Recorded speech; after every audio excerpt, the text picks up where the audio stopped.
Oy, Ping, welcome back sa PBA. Kumusta ang experience na maka-participate ulit sa All-Star Weekend?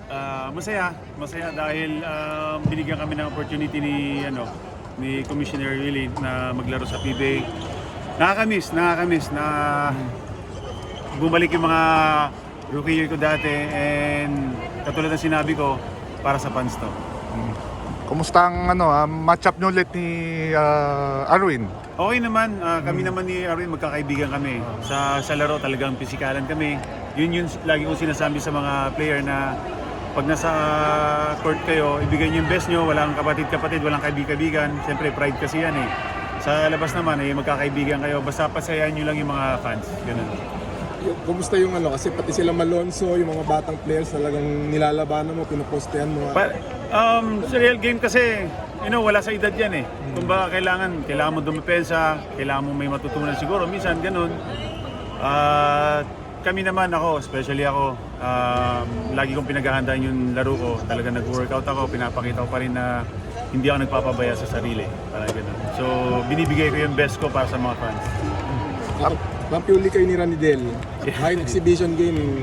Kakampi mo siya na PBA stage, on bigger stage. Ano lang masasabi mo na naging magkakampiuli kayo?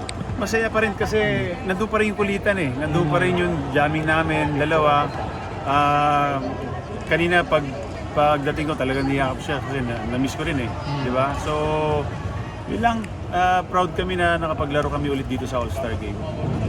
Ping, there was a time sa game na binibigyan mo yun ng inputs yung mga bata na ano gagawin nila, mga ganito. Gaano kalaking bagay yun yung presence nyo, yung mga natutunan nyo sa career nyo, pinapasa nyo yun sa mga... Kasi nakita namin kila Dani Ildefonso yung dati nung tinuturuan kami. So parang pinapas lang namin baton kung ano yung mga natutunan namin dati sa mga idolo na din namin.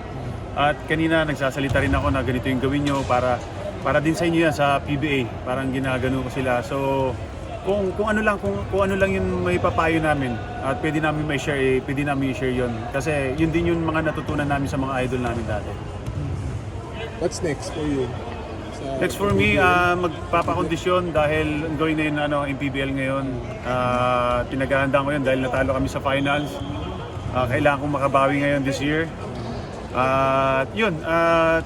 Sa family and inaasikaso yung mga konting negosyo, mga ganon. At tinututukan ko yung mga anak ko sa sports. Thank you guys.